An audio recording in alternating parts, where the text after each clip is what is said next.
Hi, everyone. Welcome back to the International Solidarity Pod, which is a podcast that aims to explore current affairs and history relating to imperialism, the global south, gender, political economy, and people to people ties.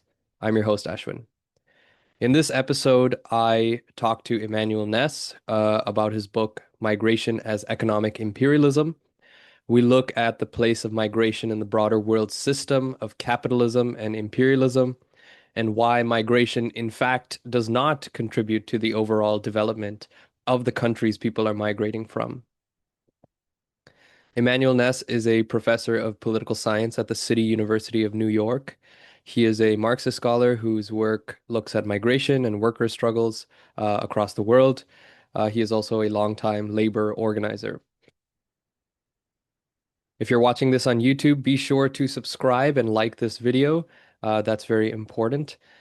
If you're listening on Spotify or Apple Podcasts, please leave a review to get this podcast to new audiences. Of course, please share this podcast with others in your life. Word of mouth makes a huge difference. Lastly, if you're able to contribute small amounts of money or would like to be a monthly donor, you can do that on Patreon.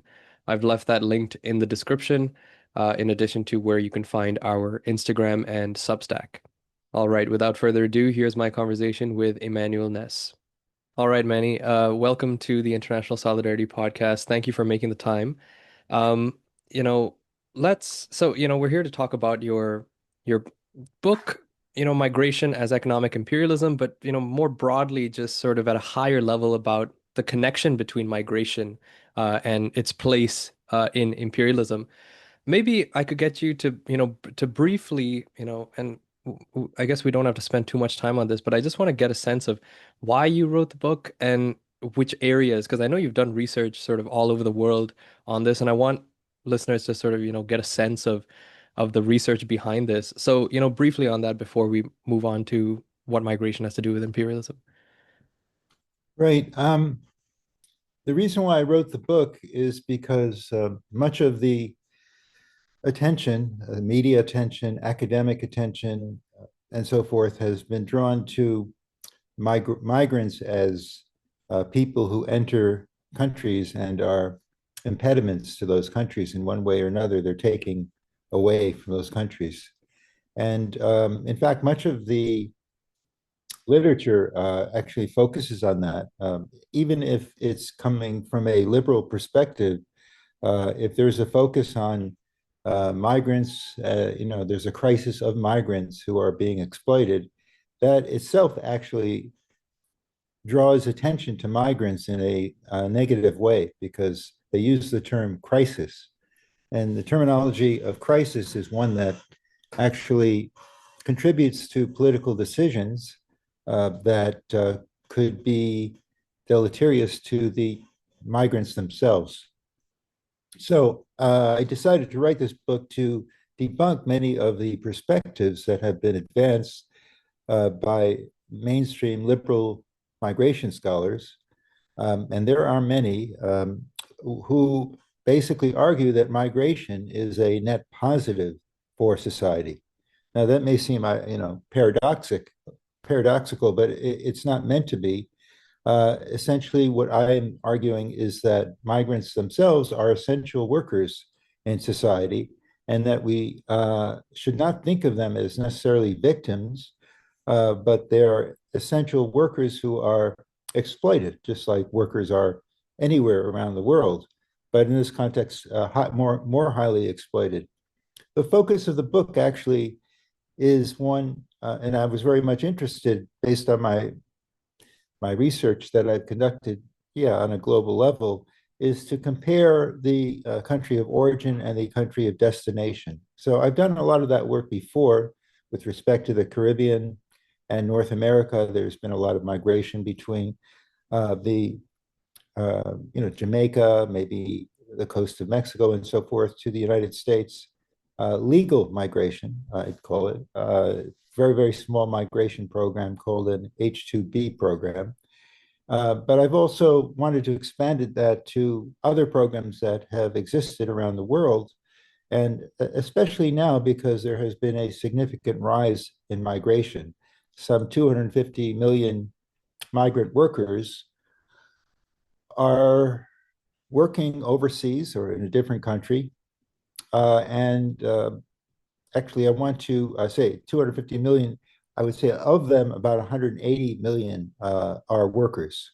And I think that's an undercount, to tell you the truth, because many people are not necessarily counted by migrant scholars. So let's say about 200 million actual workers, which represents a large proportion of the world population if one considers the fact that these workers have families and extended families and so forth.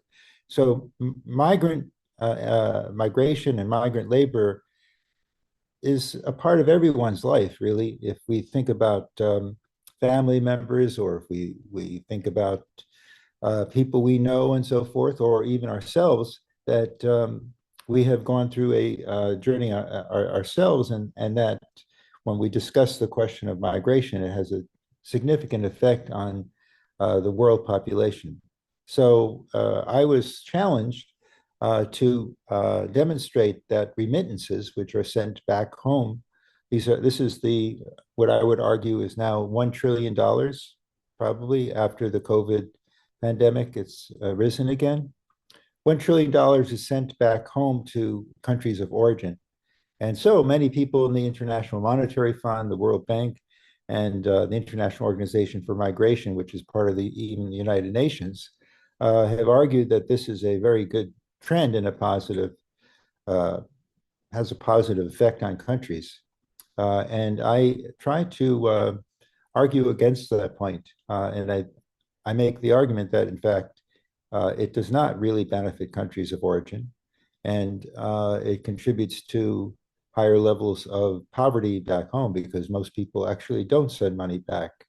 And that at most, migration and labor migration leads to exploitation of the worker, him or herself.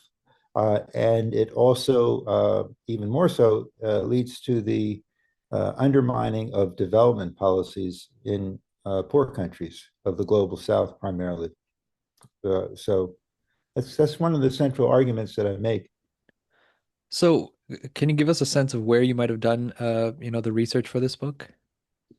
Yes, I certainly can. So amongst the countries I went to, well, a lot of countries, Nepal, India.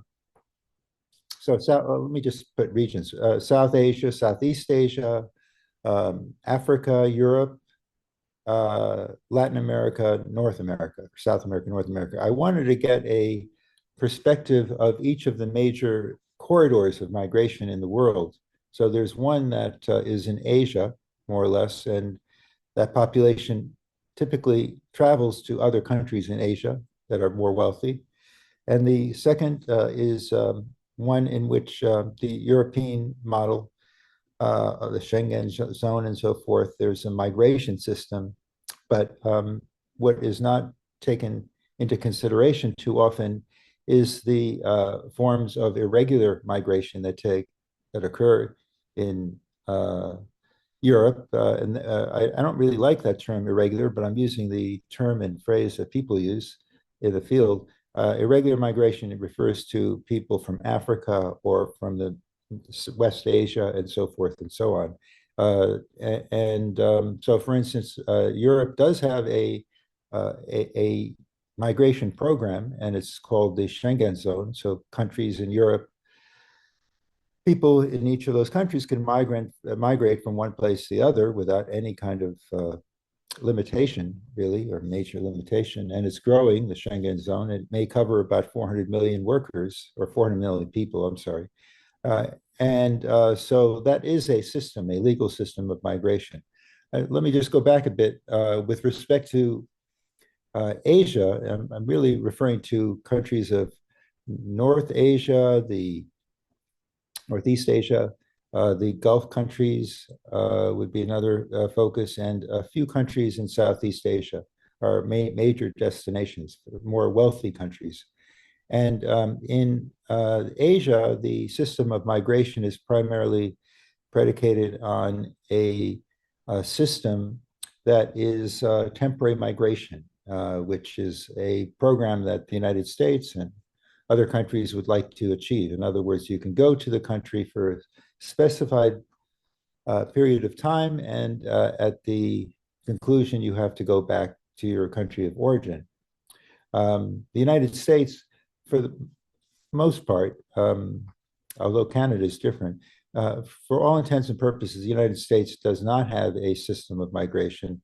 And I argue that is the system. The system is to have undocumented workers cross the border. And the leaders of the country, the Congress, president, and so forth, can't develop a migration policy. But I actually have come to the conclusion that that is their policy. That after 1986, when they had the Immigration Reform and Control Act in the United States under Ronald Reagan, so that's about 40 years ago. If you can come up with a migration policy over 40 years, that is your migration policy. So that the bulk of the population who work in the United States work here without documentation and are subject to deportation, arrest, detention, and deportation. So they have different systems in each of the areas. That's great. And thank you for that. So we're getting at something here. My next question is, so you've sort of outlined the flows of migration, the geography of it, the corridors, as you said. What does this have to do with imperialism and maybe and unequal exchange? Because that's, part of your analysis in this book. So maybe if you can give us a brief definition of what you mean by unequal exchange, or what unequal exchange is, imperialism, and then what does migration how does migration fit in this world system? Yeah. Well, let me start with unequal exchange. It is a Marxist concept that could be, drawn from Marx himself. Many argue that if Marx were to write a volume 4 of Capital, if he lived long enough to write one, complete volume 3 and write volume 4, he would have written about unequal exchange because he was moving more and more toward the perspective that, for instance, the English working class was highly selfish in the way it treated populations outside of the country. For instance, the Irish were considered to be subordinate and subordinated. And they were never really interested that much in international solidarity, which was something that had, I guess, disturbed him and would disturb all of us, that the working class of the world is not unifying in a certain way. Now, that's something that we can say that is disturbing to people. Your program is called Solidarity, right? So I want to emphasize that there is solidarity, but we have to identify the specific areas and understand how we can express that solidarity. But within the context of unequal exchange, the political economist Arguri Immanuel wrote a book in 1972, actually it was published in French in 1968 originally, called Unequal Exchange, and it's on the economics of imperialism. And essentially what unequal exchange is the disparity in the payment and the value of labor in the global south compared to the value of labor in the global north, or rich countries versus poor countries, or core and periphery. There's so many different ways of characterizing it, but for this show, let's use north and south, because that sort of evokes rich and poor countries. And that he did much of his work in Africa, actually, the Democratic Republic of Congo, at that time, at its independence, Congo's independence in 1960. And he was deported after the coup and the assassination of Patrice Lumumba. And he ultimately finished his dissertation in Paris, which turned out to be a really important book. At the time in 1972, it was respected, and many people argued over the elements of it. So you have a lot of research about the degree to which unequal exchange actually exists and whether it can be overcome and so forth. The point would be is that the book, over a period of time, uh, sort of lost many academics' attention as well as students' attention.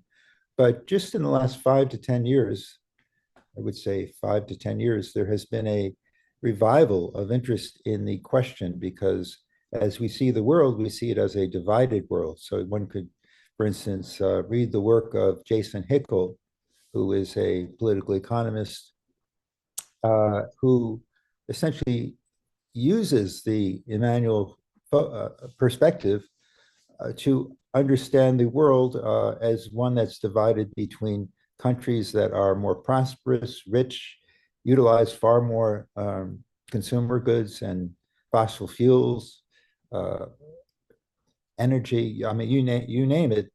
People of the global north have far more of it. If you compare, for instance, Africa or parts of India to North America, there is no comparison really. It's a factor of maybe 1 to 100. And what Immanuel was able to do was actually specify the uh, actual rate of exploitation in each region of the world. So there's a calculation that you could make. And Immanuel makes about the subject. And so the book actually had initial comments by Charles Bettelheim, the political economist of the time. And in this work, actually, it was debated extensively. And Argyri Emanuel, a Greek political economist, became sort of isolated from the Western Marxist school. I would say that the two most isolated would be Samir Amin and Argyri Emanuel because they had a third world perspective. Their perspective came out of an understanding of the world being one that primarily exploits the majority of the population. Today, what we have 8.4 billion people on the planet, so we can say about 7 billion of that population lives in or around conditions of poverty or near poverty or not at a high standard of living. And that would include, many of the largest countries of the world, India, China, and so forth. Although China has distributed its income more equally, and it also has overcome poverty, which is something that's a major achievement. So what I did was apply unequal exchange to migration, because in the book Unequal Exchange, there's a section in which Immanuel discusses the question of how to resolve the problem of unequal exchange. How can we make the worker of the global South equivalent to workers of the global North? And he said, well, the only solution is to have the entirety of the global South population move to the global North. And then you would have a level of equality. And in some ways, this evokes Jason Hickel's work, who argues that people in the North have to recognize that they cannot continue to grow and pollute the world and take resources. So the whole concept of degrowth has emerged as a major factor. So migration does happen, and so I focus on migration. Other people are focusing on other areas. In fact, I'm working on a article right now that examines crowdsourcing and unequal exchange, the degree to which workers who are employed for places like Upwork or Fiverr, many of these companies, the Amazon, Mechanical Turk, etc., how they are exploited and how the people in their countries are exploited if they are in the global South. So, so the idea of unequal exchange is that there is a factor in which that inequality exists, and it is based on the inequality of trade between North and South. So the value of a product and its labor cost in the South is diminished, and the value of workers in the North is also diminished. And this comes to leads to another question, which I don't necessarily address in this book, but do address is the question of the labor aristocracy, which is one that many people find very difficult, people, especially in the global north, that it might be that the fact that the working classes of the north are beneficiaries through welfare state programs of the plunder of the global south. In fact, some writers have increasingly written about this topic, providing specific evidence. So one can actually pinpoint the dates of, let's say, the Netherlands granting Indonesia its independence. Well, they didn't grant that independence without saying you have to repay us or pay us the equivalent of trillions of dollars of money. And that was the basis for the establishment of a welfare state in the Netherlands and the rise of the Social Democratic Party. One could certainly say that, today in France, we have major social movements amongst the working classes, especially a lot of nativism as well, anti-immigrant xenophobia. And I would say to some extent it is related to the decline marginally of the standard of living of most French, because the French Empire, which still existed after the colonial era, is is contracting to some degree. So we can see examples of that in the Sahel region, Niger, Burkina Faso, Mali, amongst other countries. And so they were able to extract minerals or uh, cocoa, or coffee, whatever one wants to talk about, and extract it for a very marginal, a marginal cost, and sell it at a high cost at the markets.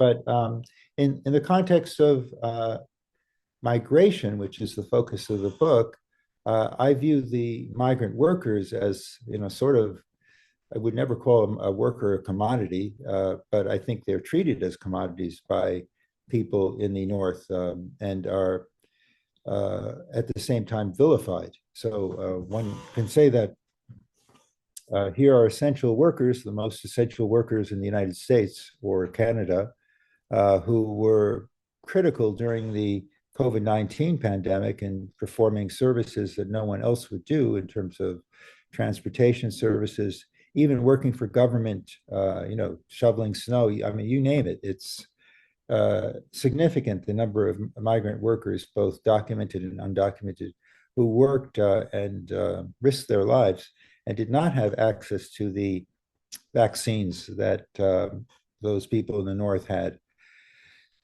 who are vilified subsequently, and continue to be at this point. And we see a rise of nativism that is taking place throughout the world, not just the United States, but I think even Canada, I would argue, probably, but also Europe, Western Europe, and increasingly Eastern Europe and other parts of the world. Yeah, absolutely. I mean, excuse me. As someone based here in Canada, you can tell that, that is certainly becoming the case. It's not, it's not at the same levels as it is in Europe or in the US. But, if things continue the way that they are, we are sort of headed down that same trajectory as well. You mentioned, so you were talking that was a great overview of unequal exchange. You touched on how, how that's related to migration. You touched on how that's related to the underdevelopment of global South countries as well, and resources flowing from the South to the North. Um, I'm wondering if I could get you to, hone in further down on what migration has to do with underdevelopment. And, is this just low skill migration or high, in quotes, high skill and low skill migration? Are they different in underdeveloping a source country? What are your findings on this? Well, I've been conducting research on migration for quite some time, maybe from the beginning of the 21st century, um, in late 20th century, sorry, late 1900s, let's say that. But one area I was very interested in was India, one country, which had the emerging economy um, of high-tech workers who were coming to the United States. I would say around 2000, in the early 2000s.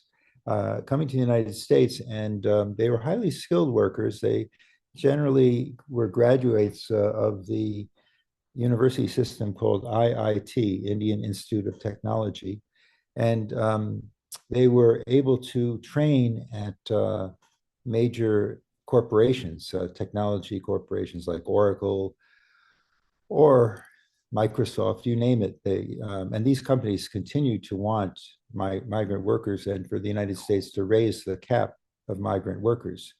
Now, of course, we should not have anything against those workers, except how they deal with the situation once they get back home. And what I would say is that these migrant workers are privileged, highly skilled, and elite in some respect. They go to the United States for 3-year periods.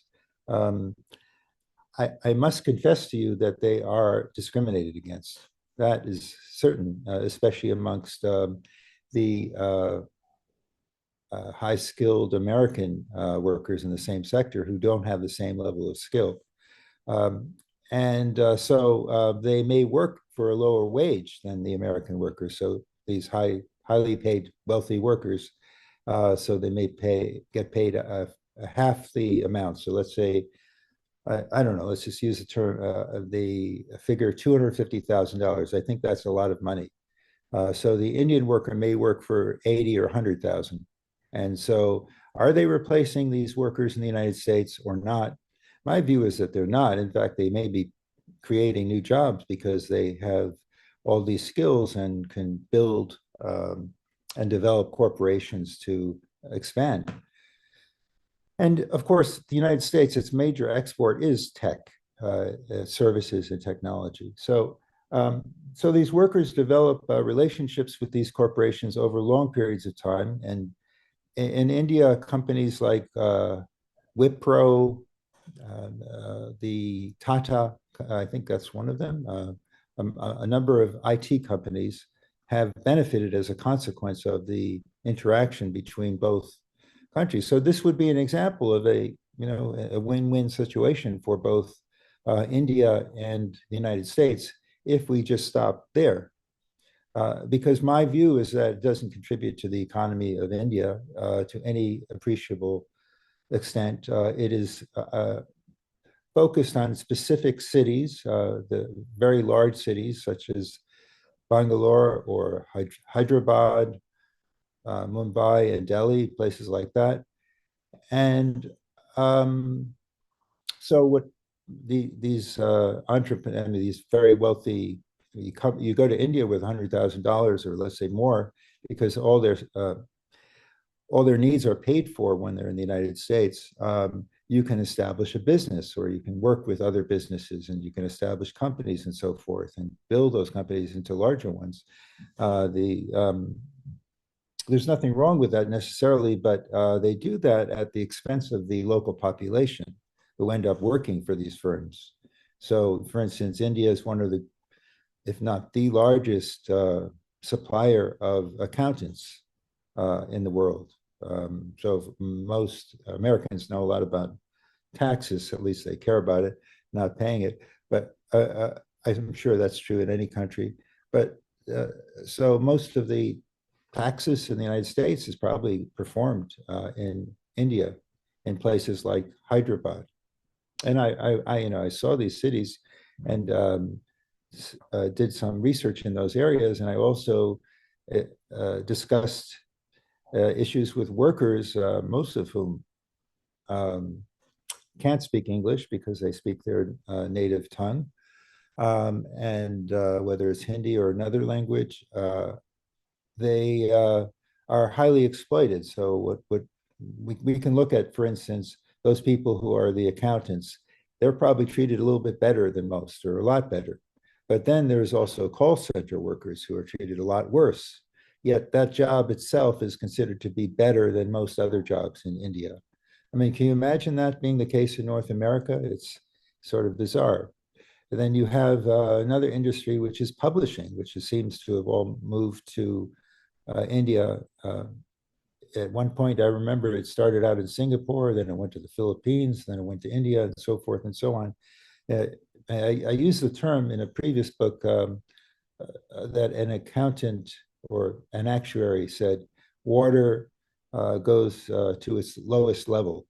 So the kind of notion of gravity, and that the gravity of the pool of low wages of India is one of those sources. But one also has to consider the fact that places like Hyderabad and Telangana, which is the area around it, displaced a lot of farm workers and agricultural laborers who were living in that region. And many of them became landless, and many of them had nowhere to go and became permanent migrant workers within India. Many of them ended up, if they were lucky enough, ending up working with those firms. They may be gardeners or really low wage workers who um, are part of a system of exploitation that not only includes class, but many other identities. In fact, during the migration during the COVID pandemic, migration, I'm not going to use the word crisis, but migration, internal migration in India became a very, very serious issue where many people were stranded and had no money to go home and so forth and so on. Um, I mean, that's one example of how really the kind of development is a warped form of development. India does not need necessarily that kind of technology or that kind of intellect. I mean, you would think that the Indian Institute of Technology and its various campuses would be developing technology for the people, technology for the development of water, infrastructure, and industry even, and but I would argue that in the context of the IT and a number of other industries, that the labors that are produced there are really exported.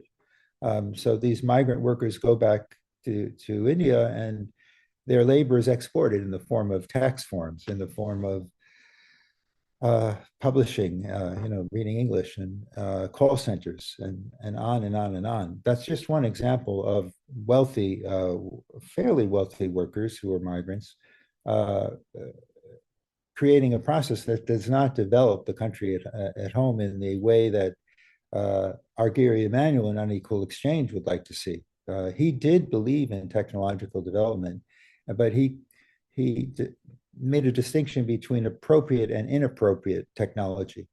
And the kind of technology, I guess he wasn't around to write about this. He died in the year 2001.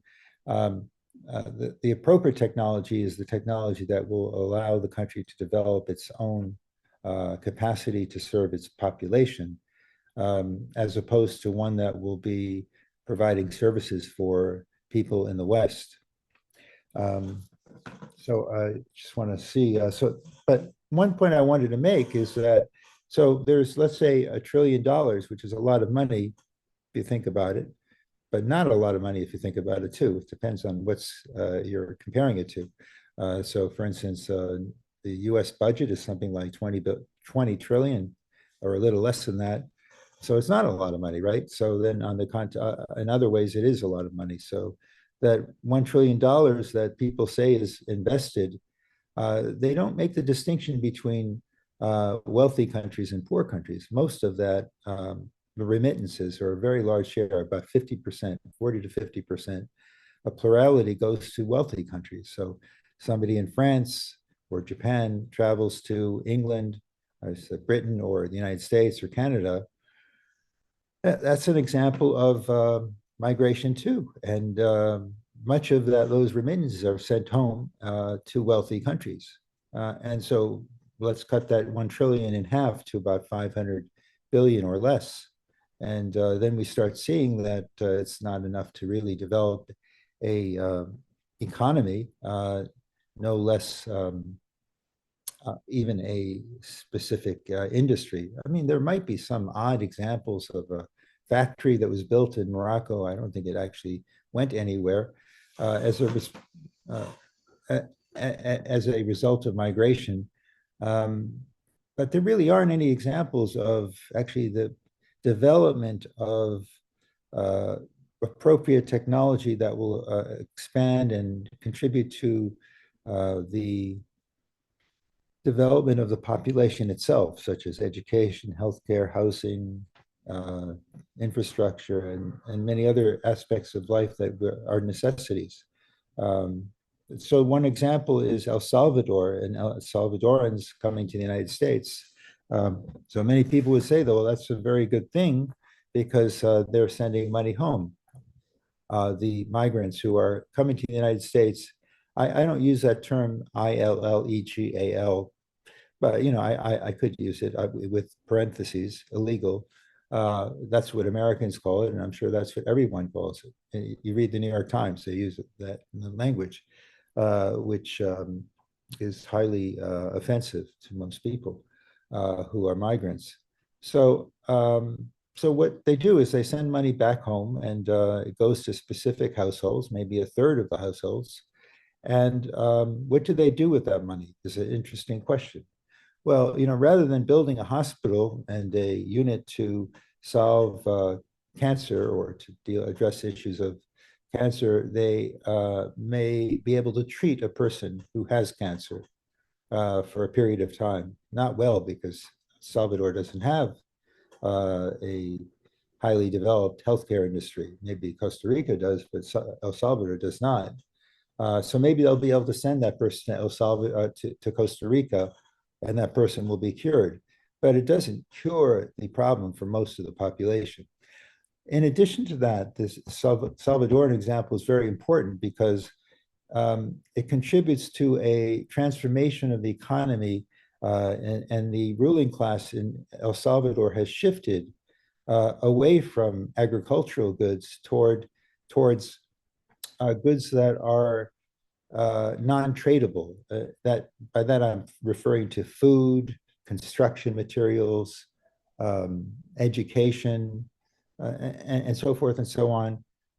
And so they sell them to the populations of families of migrants at a high rate, and that's how they are able to maintain their status because there is a significant amount of money, and it's used in ways that are not beneficial to the majority of the population. It also contributes to a lot of conflict in El Salvador. As we see today, El Salvador is a mess. I mean, the people are great, but the country is under a very strange government, to say the least. Yeah, no, that was great, and I think that's that's a good overview, and I'm glad you picked the case of India because I mean that's very interesting, especially when when you think about development and a development strategy. What the status quo right now, where you have essentially networks that connect the U.S. and particularly the tech sector in the U.S. with India, particularly in these southern states and cities. Um, from the point of view of the West, it's cheap labor. And then, is it really a development strategy? No, what you have is, and similar in the case with El Salvador that you mentioned, is you have the fruits of this is not, a societal scale development. The fruits of this are potentially family scale, benefits for, individualized, and that's not a development strategy. Countries, from the global South who endured histories of colonialism and underdevelopment that came with that are not going to develop on the basis of taking the families as the unit of the basis of unit. You get what I'm trying to say. So and you can juxtapose this with what China's done because that's that is where you see systemic approach, a whole of society approach that involves planning. Yeah, so I appreciate that you mentioned that because on this program, I'm drawing parallels all the time between India and China. I'm Indian, but I grew up in Hong Kong, and so that's sort of where that comes from. Um, My last book, I actually just finished it a few weeks ago on the 15th of September. I mean, I'm revising it in some respects, but it's done, is on the Chinese labor movement. yes, Uh, I heard about this, and I was very interested in hearing more about that. I mean, feel free to go into it slightly if you'd like to, but yeah, oh, not right now, at some other point, but it's sure, sure. very surprising. Some people said I'm going to be punished for it. because there's a whole industry of anti-China scholars out there. Just saying. Right. Yeah, no, I'm interested in hearing more, but maybe let's circle back to this. And my next question here is I wanted to ask you what is the story in in your decades long research? What is the story of women in migration, women from the global south? Oh, yes, of course, women are a very important aspect of migration. And first of all, I think we should dispel the notion that women can't do the same work as men. So, for instance, women are capable of working in industry, construction work, even, although obviously men tend to be stronger, I guess. I don't know, and usually. But in terms of intellect and skill, a woman bricklayer could be just as skilled as a male bricklayer. So, for instance, Nepali workers who are frequently migrants, and you can see what's happening in the country right now, are the only way they actually could make money is through going overseas, and the amount they could make is a very small amount. But many of them, if not a majority of them, are women who are going to places like Malaysia, going to the Gulf states. And so, for instance, if you go to the airports of these various, it's sort of interesting, of these various countries like Malaysia, they have many flights to Kathmandu on a regular basis. Why are they flying to Kathmandu? It's not really, doesn't really make sense. Do you think tourists are going, well, maybe Malaysians are getting a little more wealthy, but it's still, most of the population is not wealthy. But it's because Nepali workers are employed in technology industries, but also plastic industries and so forth. And women are doing most of the work. So, for instance, the major producer of plastic gloves that are used in hospitals or virtually anything are I'm not going to say Nepali, but they're produced in Malaysia. But at one point they were Nepali workers. Uh, and So, you also have workers coming from a wide variety of countries to Malaysia. It's a very interesting country in the sense that it is somewhere in between an OECD country, semi-developed, and a country that is poor because much of its population are Malayans, the ethnic group that predominated there, the indigenous group. Uh, but the majority, although I don't want to make generalizations, but many of them are underpaid or can't get jobs. Yet immigrant workers can doing low wage jobs. So I think it's very important to understand that some of and who's a beneficiary of migration of Nepalis to Malaysia, or they could be from India to Malaysia, or they could be from anywhere to Malaysia. The beneficiaries are not certainly the migrants who are coming back sometimes in debt because there's something called the research that has been produced called migration infrastructure. So, in order to become a migrant, you have to pay a lot of money. You have to pay money to brokers, both in the country of origin and the country of destination. You have to pay for your trip. You have to pay for the various visas that are necessary. You have to, and many people borrow money to do so. And many of them are women, and they may come back to their country of origin and find themselves in debt or more indebted. In fact, in Vietnam, that's actually something that is a tragic point, especially rural Vietnamese women in a specific area become uh, housekeepers or domestic workers in one way or another. And they're mistreated when they go back because they're considered to have abandoned their families. This is actually a long history of women abandoning their families. One can go back to the early 1920s, 1930s, when workers from a place called Trieste, Slovenians, Trieste in Italy, migrated to Egypt, which was at that time had an aristocracy of a certain form, very wealthy people and very poor people. And so the women went for sometimes 10, 20, 30 years. Eventually, they had to go back home. And when they went back home, they were mistreated uh, in a very merciless way by the local populations. They were considered to have abandoned them, and a lot of uh, epithets have been used against them. I don't even want to raise them here, but there's some literature on that that's very important. I would say so. Women play a very important role, obviously, in domestic work um, because of social reproduction and the tendency for women to be forced into uh, home type jobs. But that doesn't make it a fait accompli because women can do all kinds of work.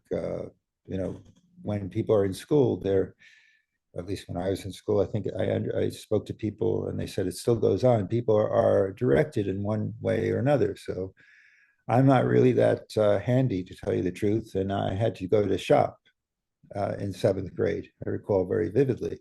And I also can't cook, so I probably wouldn't have done well in home economics either.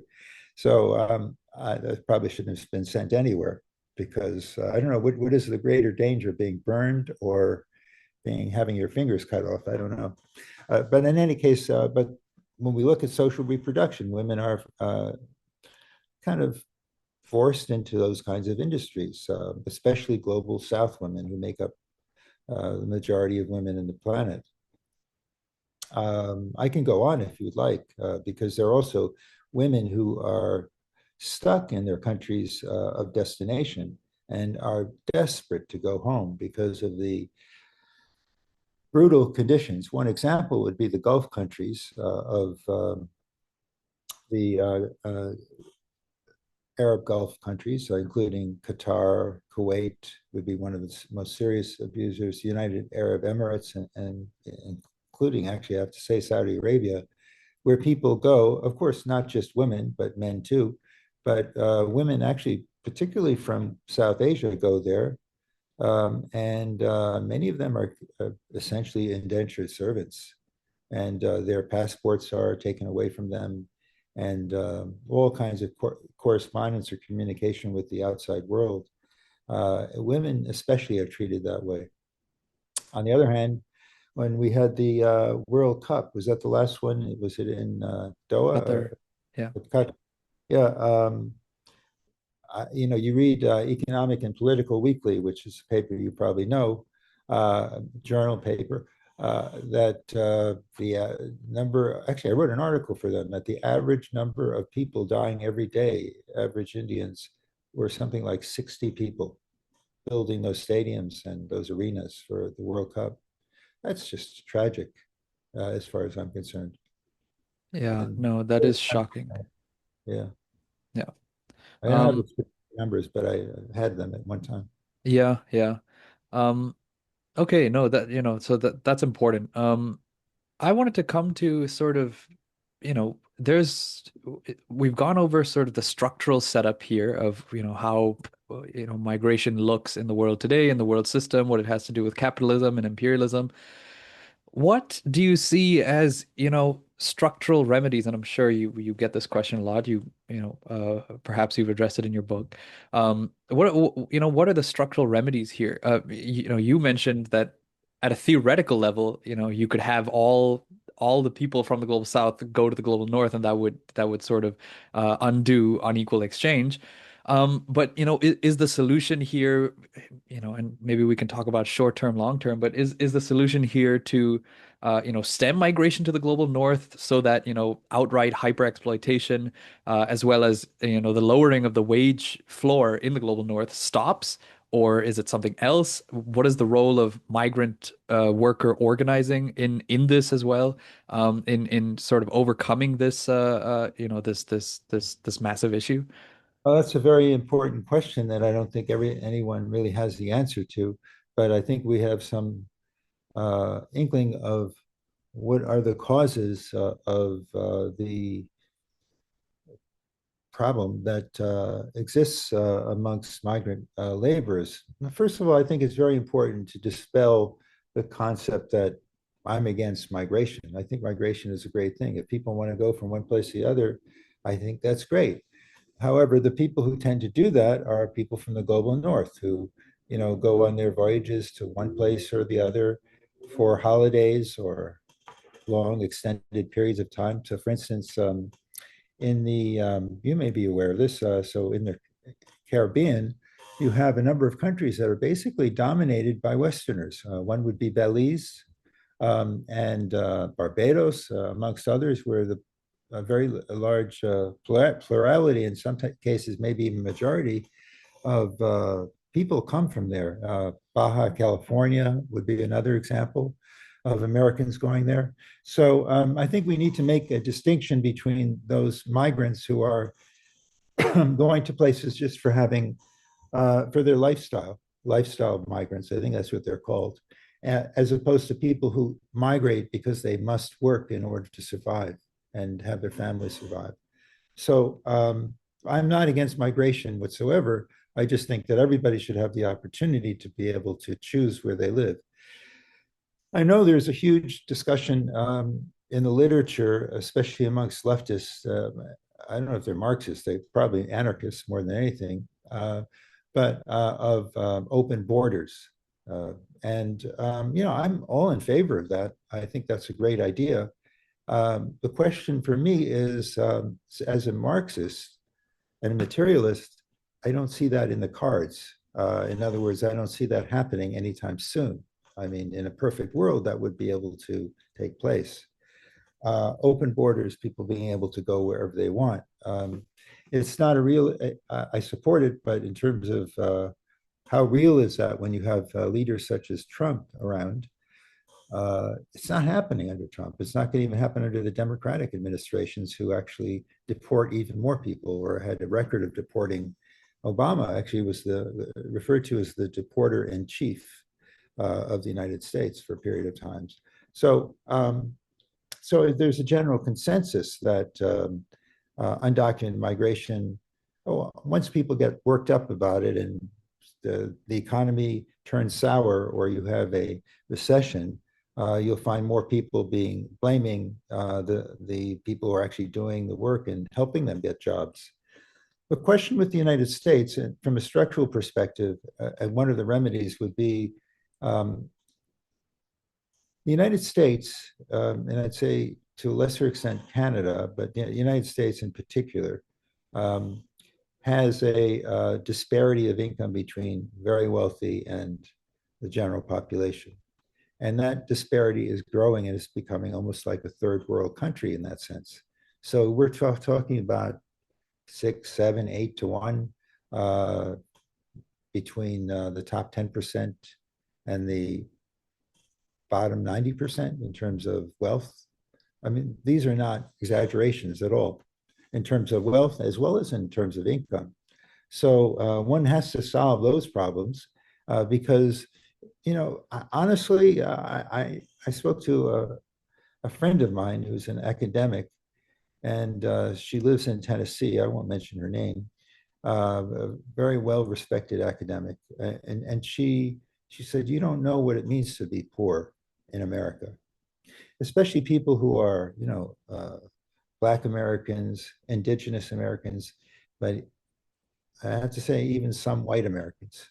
And it's kind of life that is extremely, uh, just tragic in terms of people dying at the age of 40 or 50. And, if you have cancer, you shoot yourself in the head because you have no option.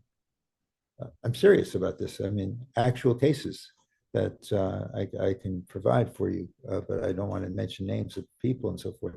And yet at the same time, so I think that's a problem in the United States. It has this huge disparity in income. So when we take a look at income equality, I think if the United States had a higher level of income equality, then I think the demand for migrant labor would probably go down. But even if it didn't, people would not be so worked up about it. And people would not be so xenophobic toward outsiders. Of course, they still might be because oh, a migrant is working in my neighborhood, or not working, living in my neighborhood. That's going to lower the value of my property or whatever it may be. But I think, as a general rule, there's a necessity for the U.S. at least, and a number of other countries, but especially the United States, to equalize the living standards between the very wealthy and the poor. And that's not happening if you take a look at the most recent events. You know, the tariff policies would be an example where the United States is imposing tariffs around the world. Where does that the money and the profits go from those tariffs? They go into the hands of the very wealthy because you know, the tax cuts that have been enacted are being paid by foreign workers, foreign countries, and going into the pockets of U.S. Um, bourgeoisie. Let's be blunt about it. So in terms of a structural problem, a remedy that is actually possible, there could be a development of a political movement that seeks more levels of equality in the United States and does so in ways that are not focused on migrant workers at all, but focused on the enemy is not the migrant worker. The enemy, if you want to use that terminology, is the people who are exploiting you at Starbucks or even worse. I mean, people who do lawn work and stuff like that, or and so yeah, so or handymen and handy women. So that's just an example of, I think, one structural remedy that actually has occurred to me recently, because I would still say that worker who's very poor in the United States is doing better than 95% of workers outside of the United States in the global South. And I'm not kidding at all. I think you understand what I'm saying. Uh, if you have traveled to the global South, I was just in South Africa, and people have to live behind electrified fences and have armed guards and dogs and so forth and so on, and can't go outside at night after dusk. I was admonished actually for doing that because it. I don't know. It's just like, I live in New York. Doesn't that stuff doesn't happen? But in any case, um, yeah, high levels of disparity, income disparity contribute to that, and wealth disparity. South Africa never had a redistribution of wealth. And that's one reason why you have this incredible anger that is rising up from the majority of the population, Black South Africans.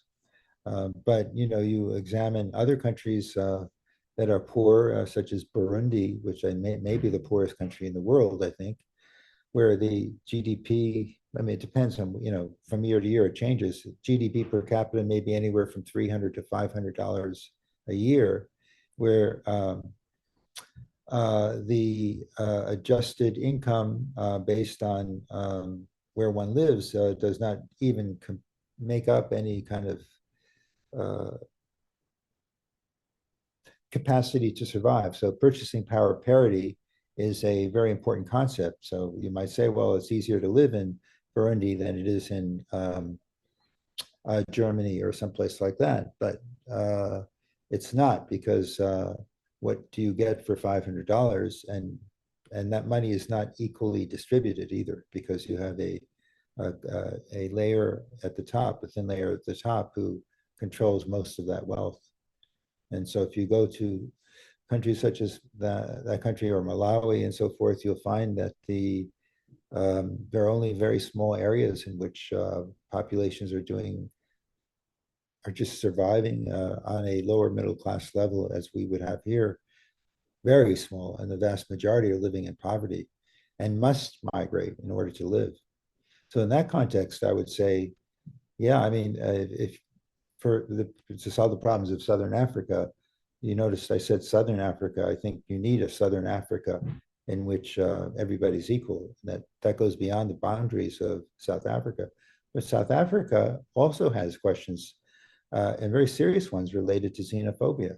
I mean, it's very serious there with respect to discrimination against other nationalities amongst all people.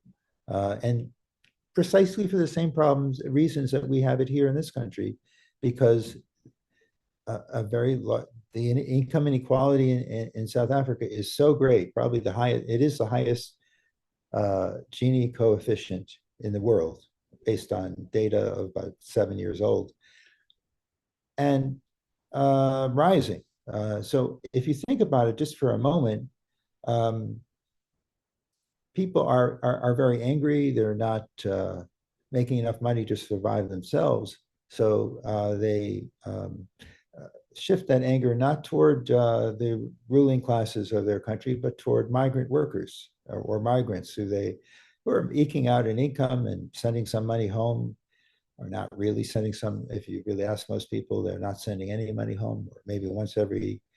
I mean, to be honest, for a burial or for something like that, very, very modest, you know, kinds of things. And, they have high hopes of these migrants, but you'll never find a migrant that actually has succeeded in a place like South Africa, which has very tight migration restrictions for a variety of reasons that stem back from the apartheid era. Yeah. So just was a point I wanted to say is that another dimension of imperialism is cultural imperialism, which I discuss in the book briefly, and that there's a sense amongst these migrant proponents, and again, like I said, I support migration if it's done for good reasons, like for reasons that people want to do, not by force, and not for reasons that you needed to allow or to pay for your brother or sister's operation or your parents' operation to survive, but are going someplace to learn a language or to study an art or something like that, or study philosophy or some those kinds of things are valid reasons to go to other countries.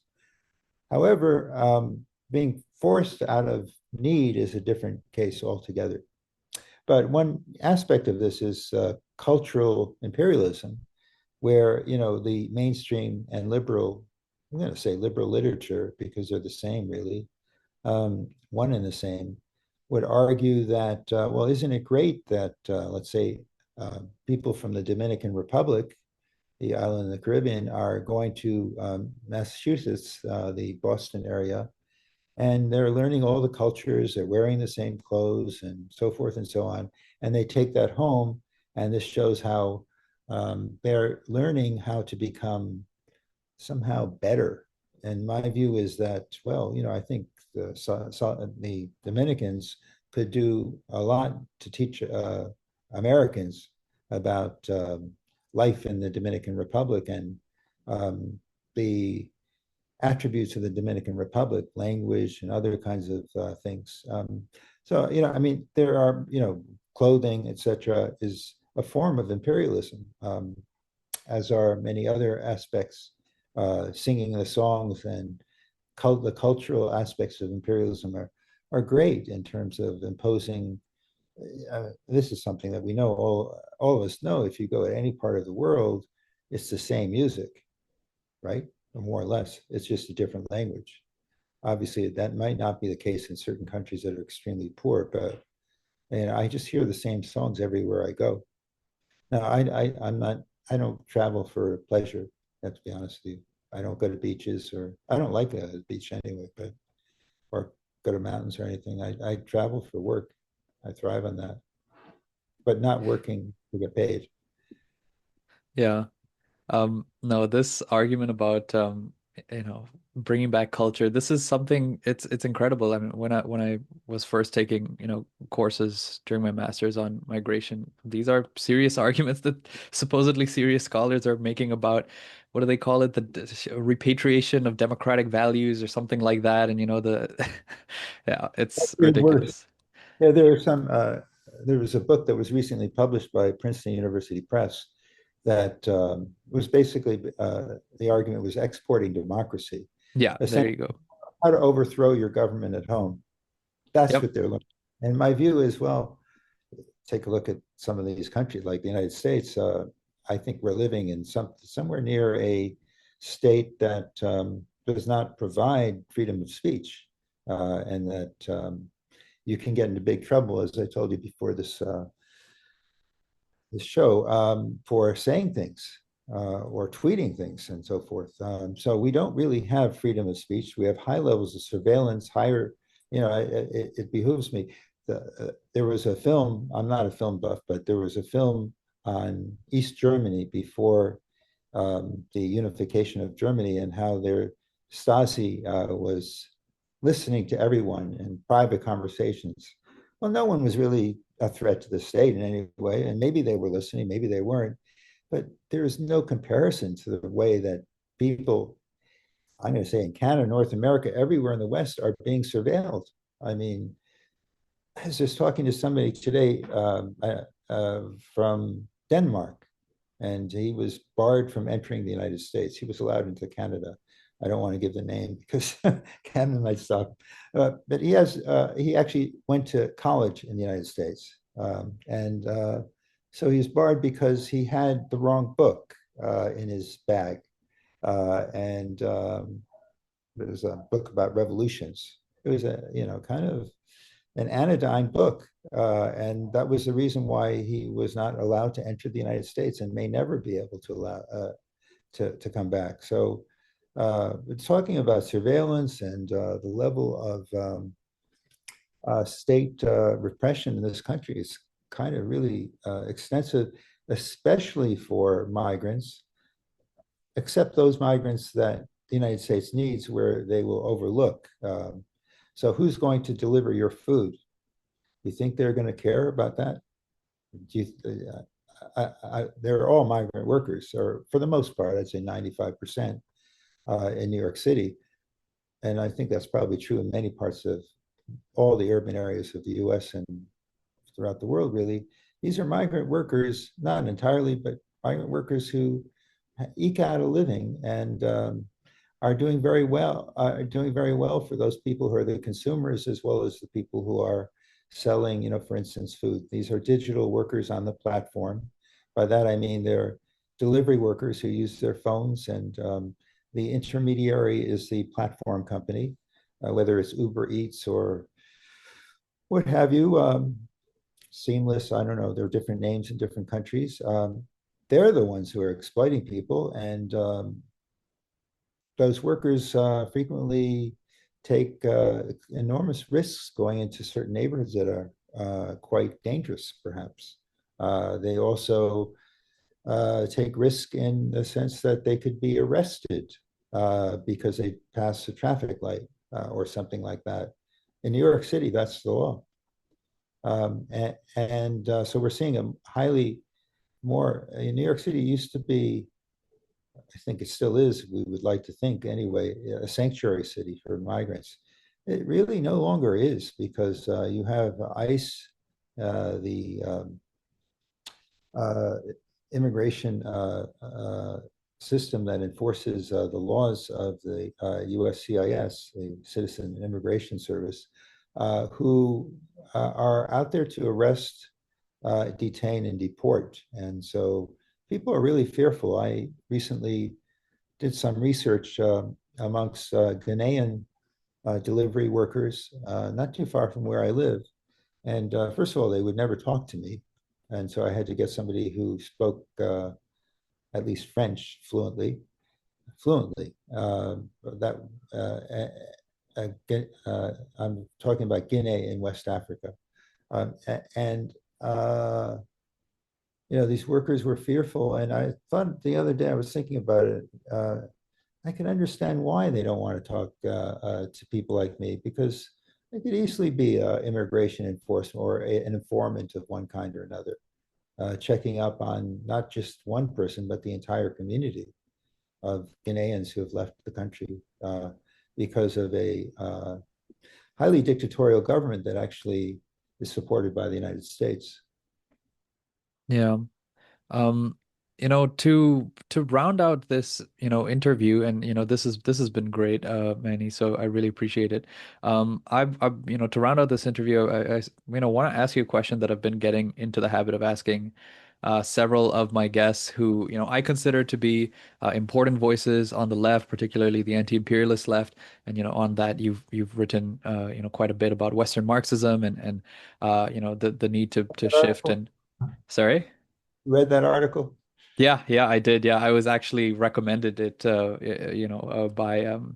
by my supervisor. So that's great. But so on that note, I want to ask you, and like I said, I've asked this question to others.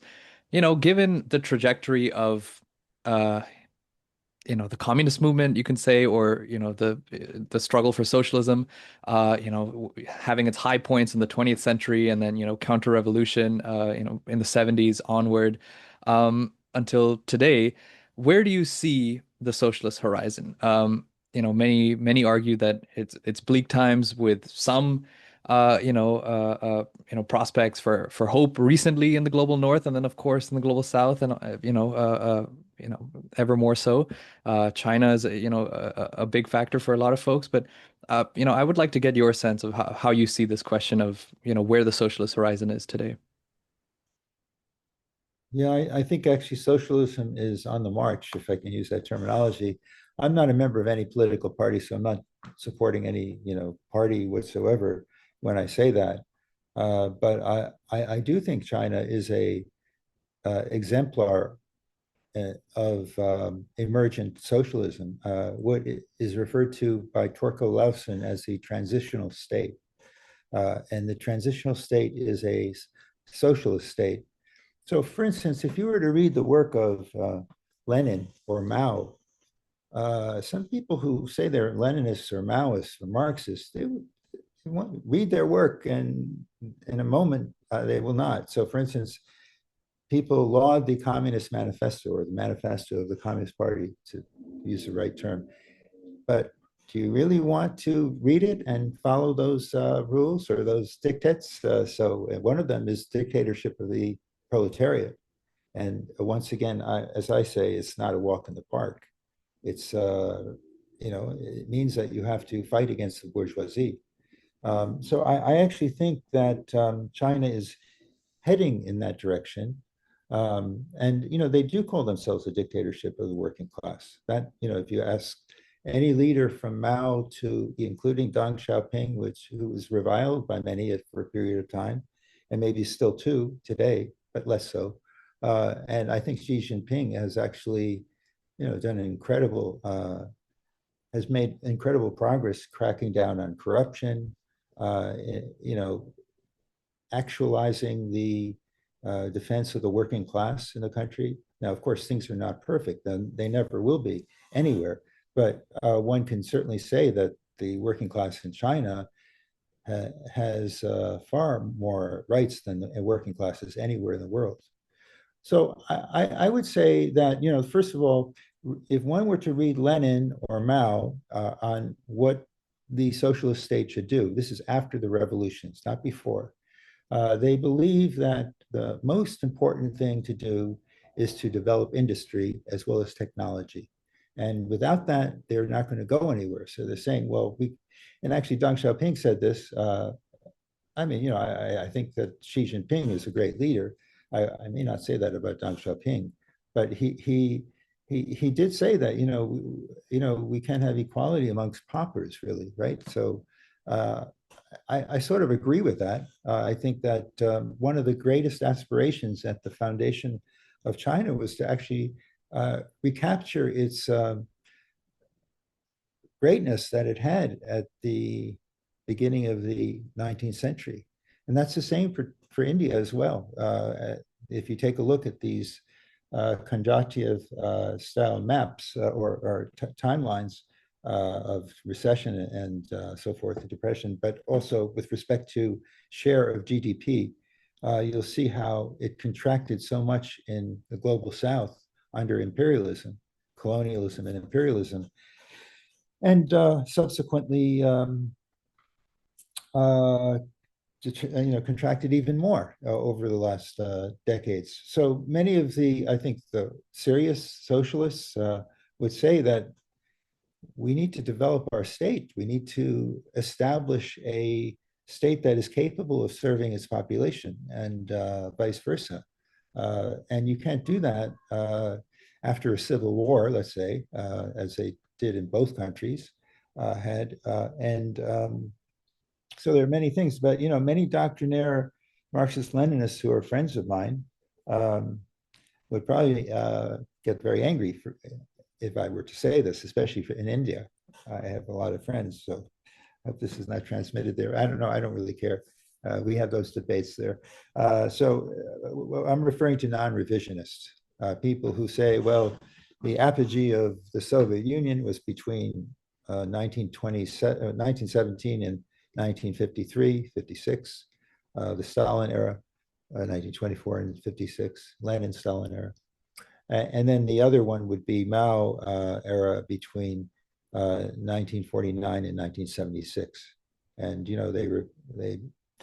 they think that the greatest thing that ever happened is the Cultural Revolution. I think you may know who I'm talking about, those types of people.